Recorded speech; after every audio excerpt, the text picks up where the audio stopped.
A little mystery. Choito ayashi. Izumi Kyoka. There are many types of ghost stories, and I'll divide them into those with a reason and those without a reason. Stories with a reason are, for example, stories about karma or vengeful spirits. The latter are stories about tengu or demons and are almost never to be glared at. These are more common in the northern regions, but seem to be rare in the Kanto region. I think that this is probably because there is another world other than this world where demons and tengu exist, and when they happen to pass by a road that we humans use to enter and exit, they are reflected by human eyes. They often appear in a circular motion, just like a comet. However, astronomers have already figured out how many years it takes for a comet to be visible, but when they're in the middle of their life, that's not the case. You don't know what day or time it will be. And because it doesn't have a fixed orbit like the stars in the sky, you might see it somewhere, but it only lasts for a moment. So even if you say you saw it here and there on a certain day at a certain time, and you want to see it again, that's not the case. The flow of the river is the same, but the water now is not the same as it was a moment ago. Of course, there are also foxes and other animals that are responsible, but there are also unpleasant times that have been passed down since ancient times, such as the time of the twilight, from 9 to 11 o'clock, and the time of the fullest of the ox. At these times, it seems that the people from another world sometimes want to show their faces in the world where humans live. The other day, Numida-san told a story at a ghost story gathering in Nakanomachicho in the middle of the night about a method that has long been used to test the presence of demons, called knee-rubbing or hanta-taki. Knee-rubbing is when, around the time of Ashimitsu, four people come out one by one from the four corners of an 8-tatami room without a tokonoma to the center, and when they meet in the center, they all sit down. Of course, there are no lights inside the room and it is pitch black. First, one of the four calls the name of the next person and places their hand on the lap of the person who called them. The person called always replies and then places their hand on the next person's lap in the same way, and as they go around in turn, it seems that just in time, one more person will be sitting down without replying. The book beating is also done in a dark 8-tatami room without a tokonoma, where two people come out one by one from every corner facing each other, each holding a book in their hand, and when they meet in the center, they take the book and smack the tatami below. Then, although it is just the two of them, the sound of them beating is heard not only by the people involved, but also by those listening through the sliding doors, as if it were the sound of an extremely large number of people beating together. This reminds me, when it comes to almost everything this demon does, even when it comes to laughter, it is not just one person laughing, but rather it sounds like a ha ha ha ha ha, as if several hundred people are laughing. There is an incident that occurred a long time ago when I was living in Zushishire and was possessed by this demon. It was just the beginning of mid-autumn and we were renting a country house at the time, and my wife, my maid, and I were living there. The owner of the house was a farmer from the back door. One night, I got out of the built-in bath at the back door, walked through the veranda and into the living room right next door, when a maid who had just finished tidying up in the kitchen asked me to walk her into the house for a bit, said goodbye, and left. As I passed her, my wife went to the bath and then said, "The bucket is gone." There was no way that the bucket that had been filled with water when I was in the bath would not be there, but she said she could not see it. I also got up and went to look, but could not see anything anywhere. I thought that there must be something strange going on, but I felt uneasy, so I decided to check further and further. Then I realized that the bucket had originally been lent to us by the landlord behind our house when we had moved, so I immediately went over to the house behind and asked, and as expected, the old lady took it without a word. The old woman came into the bath just as I was leaving the bath and passing through the veranda into the living room. She was wearing sandals, so I didn't make any noise. She was a farmer and was strong, so she picked up the bucket full of water without even splashing it.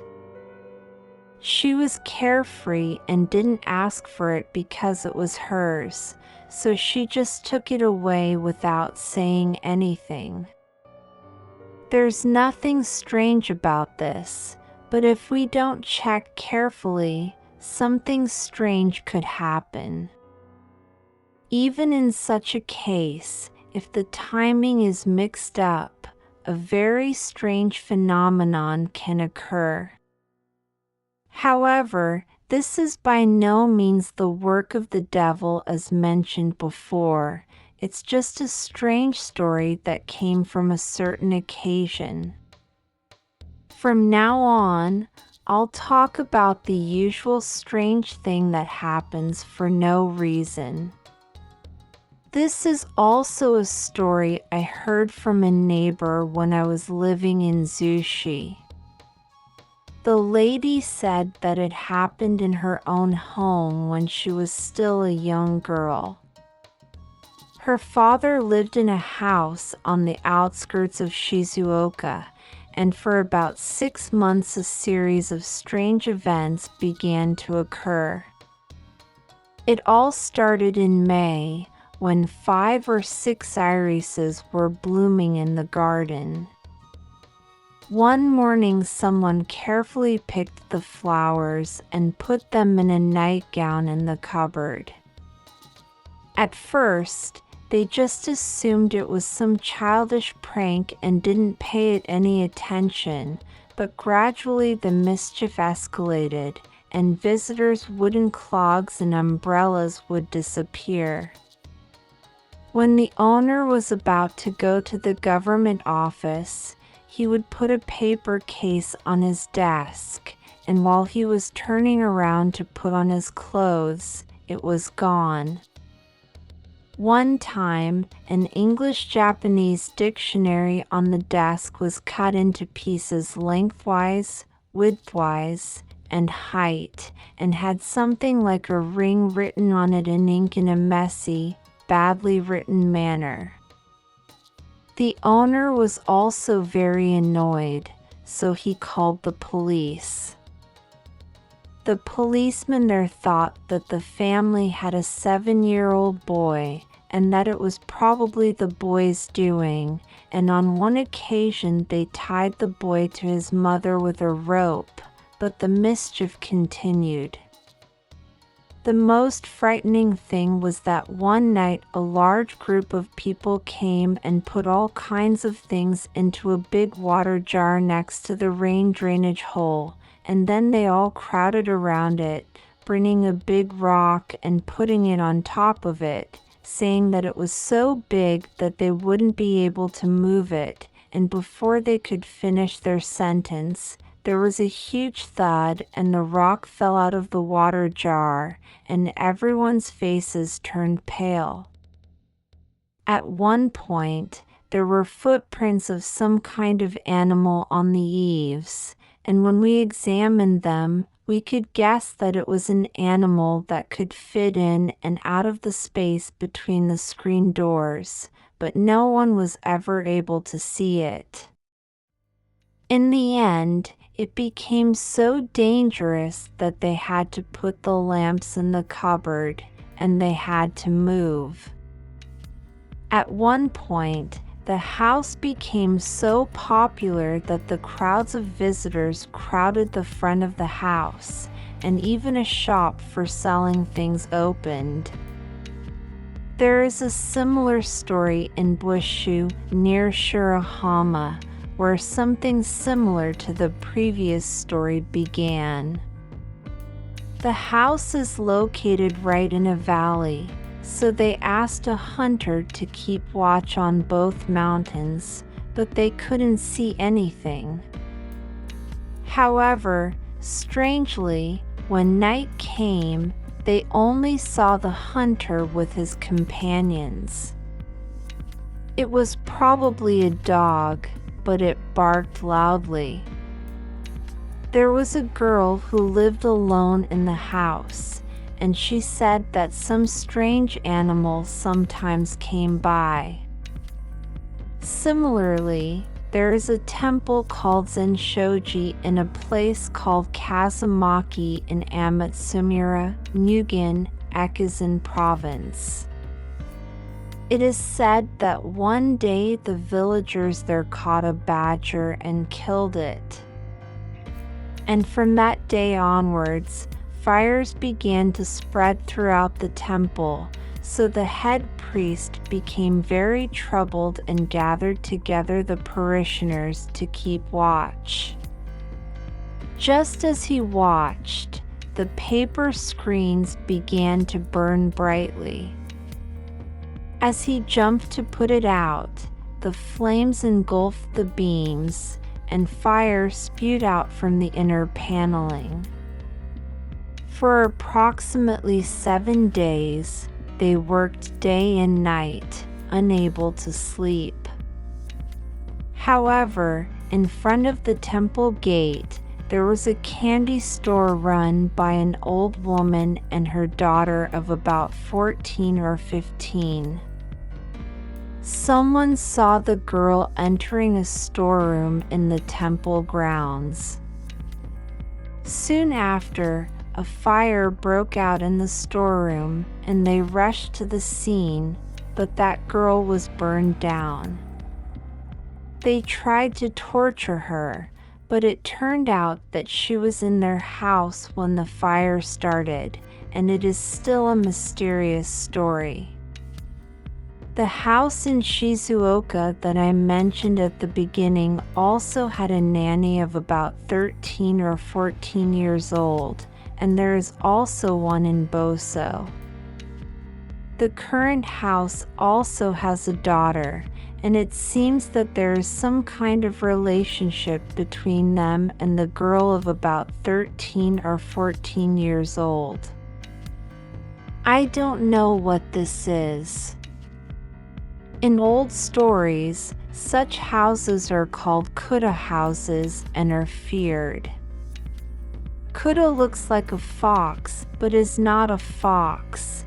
It is a kind of animal that humans seem to have seen but have not seen. It has a cat's face, a dog's body, and a fox's tail, is as big as a weasel and cries silently, resembling a gnu. We should consider this further.